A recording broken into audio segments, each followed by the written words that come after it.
Et qu'en est-il du harcèlement dont vous avez été l'objet?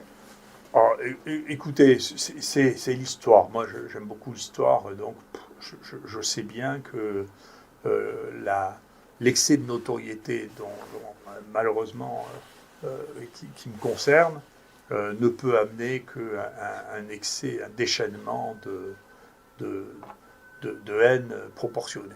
Ne vous inquiétez pas, il y a autant de gens qui m'adorent, il y a des gens qui m'envoient des cadeaux, des gens qui me félicitent, qui me soutiennent, des gens qui m'applaudissent quand je passe, des gens m'arrêtent pour avoir des selfies. C'est plus. euh, Effectivement, ça prend une ampleur que je trouve trop importante.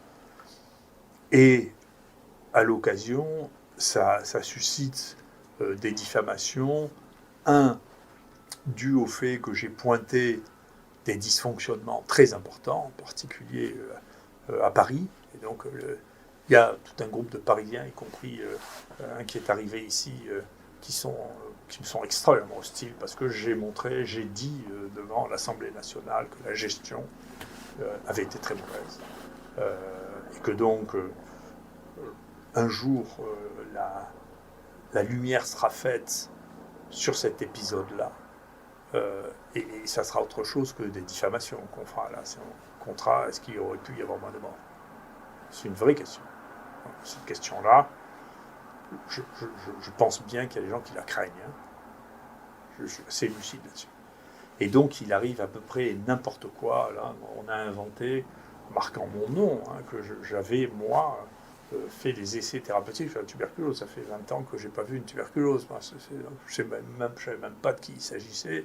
Il n'y a jamais eu d'essai thérapeutique qui a été fait sur la tuberculose. On avait proposé de faire, comme il y a une dizaine d'études dans le monde, mais ça a été refusé, de faire un traitement raccourci de la tuberculose. Ça nous a été refusé, on n'a fait aucun traitement raccourci de la tuberculose, point final. Donc c'est très bien. L'ANSM est venu ici, ce sont des gens très sérieux. Ils ont examiné, ils ont passé une semaine ici à regarder tous les dossiers, les fouiller, etc. Moi j'attends avec beaucoup de sérénité le compte-rendu de leur visite ici. Je suis très serein, je n'ai pas d'état d'âme. Qu'ils aient trouvé quelque chose où ils pensent qu'ils sont en désaccord sur des choses mineures, sur lesquelles il n'y a pas de mort, il n'y a pas de blessés, il n'y a pas de choses, mais ils pensent qu'on a interprété la réglementation d'une manière différente de ce qu'ils interprètent. Très bien, c'est possible. Bon, écoutez, je ne me prends pas pour Dieu, je ne crois pas que je sois exempt d'erreurs.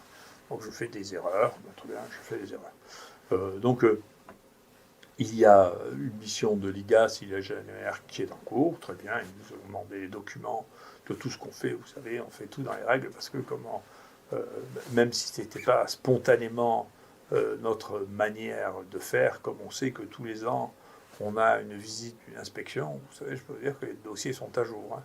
Les dossiers sont à jour, on suit les règles, on fait attention, parce que à nous, on ne nous permettra pas une sortie de route, je vous le dis. Donc, on est prudent, on fait attention. Quand on fait les choses, on les fait dans les clous, on fait la règle, on garde tous les documents.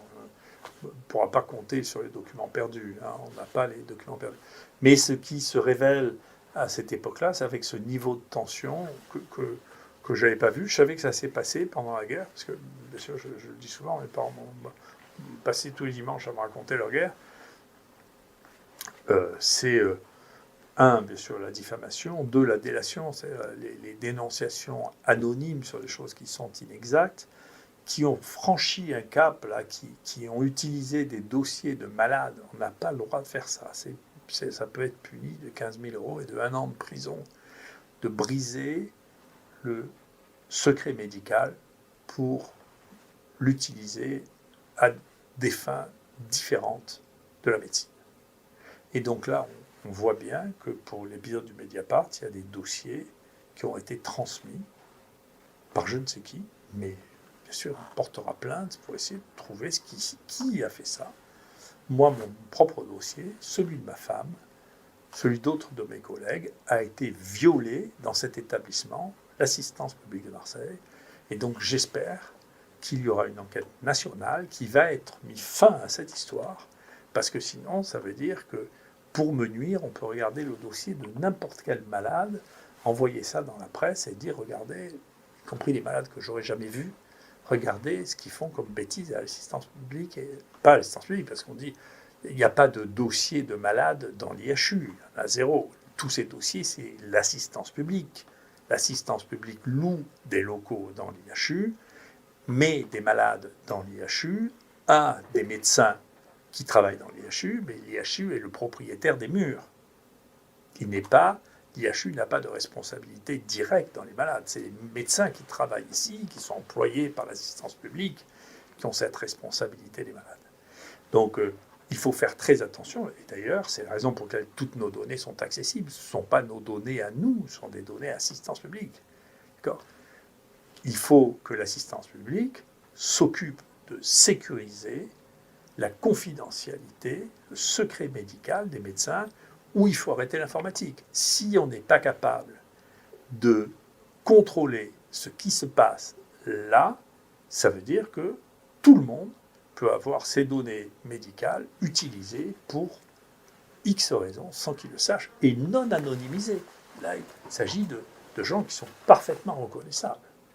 D'accord ? Donc, il faut faire très très attention, là, que la haine n'aveugle pas les gens. C'est ce qui se passe, là.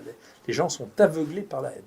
Et quand ils sont aveuglés par la haine, comme ça, je pense que les autorités doivent se poser des questions très très très très précises. Est-ce qu'on peut donner des responsabilités de cette nature pour des gens qui, pour avoir raison, sont prêts à transgresser des règles qui sont millénaires, hein. Vous savez, c'était le serment d'Hippocrate, mais ma bouche taira les secrets que j'aurais vus dans la maison de mes patients. C'est le serment d'Hippocrate. Moi, j'ai prêté ça comme serment. D'accord ? Donc, c'est très, très grave.